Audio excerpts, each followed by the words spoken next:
कबीरों की वाणी है, वो कोई जाति से, कोई पाति से, कोई समाज से, कोई और से कोई मतलब नहीं होता। संतों की वाणी पूरी दुनिया के लिए होती है। ये नहीं है कि किसी जात पात से उनका सवाल होता है, नहीं। स्कूल में सभी जाति के बच्चे होते हैं, पर मास्टर को वही बच्चा प्यारा लगता है जो मेहनत करता है। इसी तरह संतों को कौन प्यारा लगता है? जो उनका कहना मानता है, जो उनकी बात पे अमल करता है। फकीर धन का भूखा नहीं होता, कि साधु पैसे का भूखा नहीं, वो तो भाव का भूखा। जो पैसे का भूखा वो साधु ही नहीं। क्यों कि गवर्नमेंट जब गांव में मास्टर भेजती है, उसको सिक्का, कागज, पेंसिल सब कुछ दे के भेजती है। वो क्या कंगाल गवर्नमेंट है? जो संत इस दुनिया में आएगा तो राजा जिंदगी लेके आएगा। वो हमारा भिखारी नहीं होता। जो हमारा ही भिखारी है तो हमें वो क्या देगा? एक संत ने लिखा है कि तेरे सिवा न मैं किसी का मोहताज रहूं, कहे मालिक मैं तेरे अलावा किसी का भी मोहताज न रहूं। संत इस दुनिया में मालिक के हुक्म से काम करते हैं। वह सबको प्यार से, दीनता से, निम्रता से सबको समझाते हैं। और वो कहते हैं ये कि पराया देश है, यहाँ से हमें सबको जाना है। एक संत ने लिखा है कि बारी आपो अपनी सब जगह चलनहार। जो आज का दिन गया वो जिंदगी में दोबारा मुड़ के नहीं आएगा। आज का जो सौरात गई वो जिंदगी में दोबारा मुड़ के नहीं आएगी। हिंदुस्तान का राज चला जाए वो दोबारा मिल सकता है, पर ये श्वासा रूपी पूंजी है, ये दोबारा मिलने वाली नहीं है। तो किसी संत ने लिखा है कि हम मालिक की दरगाह से जो श्वासा रूपी पूंजी लिखा के लेके आए हैं, और इस पूंजी का हमें किसी आदमी को पता नहीं है भी ये पूंजी है कितने की। पूंजी खत्म होने के बाद इस दुनिया से वे जाना पड़ेगा। कोई न कोई मौत का बहाना बन जाता है।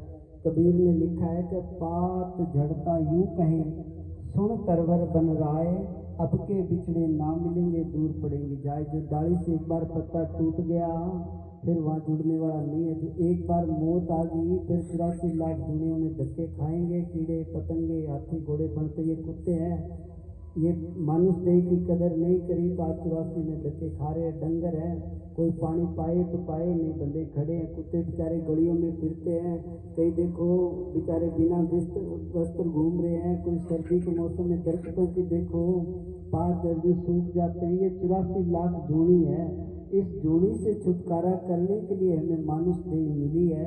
नर नारायणी देह का है। इस देह को बड़े बड़े देवी देवता भी मानुष देह को तरसते हैं। वो जन्म हमें मिला है और हम इसे बर्बाद कर रहे हैं, तो इससे बड़ी मूर्खता और क्या होगी? कोई कहे मैं शाना हूँ, शाने नहीं, हम सारे मूर्ख हैं। एक संत ने लिखा है मन मूर्ख ते भजन की नाम विचारी रे, तेरी मेरी करता उम्र खोदी सारी रे। क्या 9-10 मास थाने राख्यो गर्भ में माता थारी रे, लाड लडायो गोद खिलायो भूलो सारी रे। कि जब मौत आएगी तब ये पता चलेगा भी ये पूंजी कितनी क्या है। अब मान लो मौत आ गई और उसको कहो कि हम 1 करोड़ रुपए तेरे को देते हैं, ये तेरे को महल देते हैं, ये तेरे को बिल्डिंग देते हैं, ये दुकान देते हैं, सारा रंगा बेकार ही हो जाना है। इसलिए मौत आएगी, जीव रोता बहुत है, चिल्लाता बहुत है, पर उसकी कोई मददगार करने वाला नहीं होता। क्यों कि जिसने भक्ति नहीं करी। एक कबीर साहिब का एक भजन आता है, क्या वो कहते हैं कि अंत समय में राम नाम कैसे गाएगा, किया नहीं अभ्यास फिर याद कैसे आएगा। मौत की में बाणियाँ मरने लगा, क्या दुआना 1 दुआना 2, क्योंकि बेचारे सारे दिन वही सौदा किया था। एक जज मरने लगा, उसने कह डिग्री खारिज, क्यों कि सारे दिन वो फैसले करता रहा। तो राम नाम का जब भजन मौत आएगी उस दिन हमें ये पता चलेगा कि ये श्वासा रूपी पूंजी है क्या चीज़। और जब इस दुनिया से में जिस दिन मौत यमदूत लेके जाते हैं तो जीव की बड़ी दुरुक्ति होती है। तुलसी साहब संत हुए, उन्होंने लिखा है तुलसी मृत्यु के समय पीड़ा हो तपार। के तुलसी साहब लिखते हैं कि मृत्यु के समय पीड़ा हो तपार, बिच्छू लगे डंक जू 1000 बिच्छू डंक मारते हैं। कितना दर्द मौत के वक्त होता है। देखो हमारी किसी से लड़ाई हो जाए, झगड़ा हो जाए, हम कितना बंदोबस्त करते हैं, बंदूक का, लाठी का, पिस्तौल का, और एक दिन यमदूत हम पर हमला करेंगे। उनकी कोई व्यवस्था ही नहीं है, उनका कोई फिक्र ही नहीं है, उनका कोई चिंता ही नहीं है। हमने बिल्डिंग बनाई वो यहीं रह गई, ज़मीनें खरीदी वो यहीं रह गई। ये सारी शमशान घाट में सबकी गाड़ी बरोबर हो जाती है। तो इसलिए भजन करना जरूरी है। ये कबीर साहब का शब्द है। वो कहते क्या है कि सतगुरु बोले मेरा, बोले मेरा सतगुरु अमृत वाणी दूध। रात नहीं निंदिया चैन नहीं बने में, रात नहीं निंदिया चैन नहीं बने में, लग मोरे चोट सबद की। जिस वृक्ष को फल लगेंगे वो झुकना सीख जाता है। जिस संत में मालिक की रोशनी आएगी, जोत आएगी, वो सबसे प्यार करेगा, किसी से नफरत नहीं करेगा, कोई बैरी दुश्मन से नफरत नहीं करता। उस जिस वृक्ष को फल लगते हैं वो झुकेगा। और जिसके अंदर मालिक की भक्ति है, जिसके अंदर कोई सत्ता है, उसके अंदर अहंकार नाम की चीज़ खत्म हो जाती है। हमारे काशी राम जी रूल में कई बार कहते हैं कि महाराज जी आप किसी से नफरत नहीं करते हो, आपको कोई गाली काटते हो उससे ही आप प्रेम करते हो। क्यों कि प्रेम क्यों तिनी पर पायो, बिना प्रेम कुछ हाथ न आयो। मीराबाई ने लिखा है कि प्रेम क्यों तिनी पर पायो, बिना प्रेम कुछ हाथ न आयो। तो जिस संत में अगर मालिक की जोत काम करती होगी तो सबसे प्रेम करेगा, किसी से नफरत नहीं करेगा, न कोई जात से पात से किसी से नफरत नहीं करता। वो कहता है कि सतगुरु बोले मेरा मिट्टी वाणी। और उसने कहा रात में निंद्रा, संत के शरीर में नींद नहीं होती। क्यों कि जागत है सो पावत है, सोवत है सो खोवत है।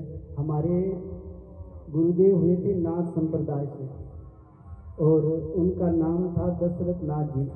वो रात को पूरी रात सोते नहीं थे, पूरी रात जागते रहते, एक आसन पे बैठ जाते, पूरी रात एक चौकड़ी में टपा देते। तो मैं कहता बाबा जी दिन में तो आप कहीं बाहर गए हुए थे, आपने राम नहीं किया, क्या पागल है, साधु को सोने के लिए टेम कहाँ है।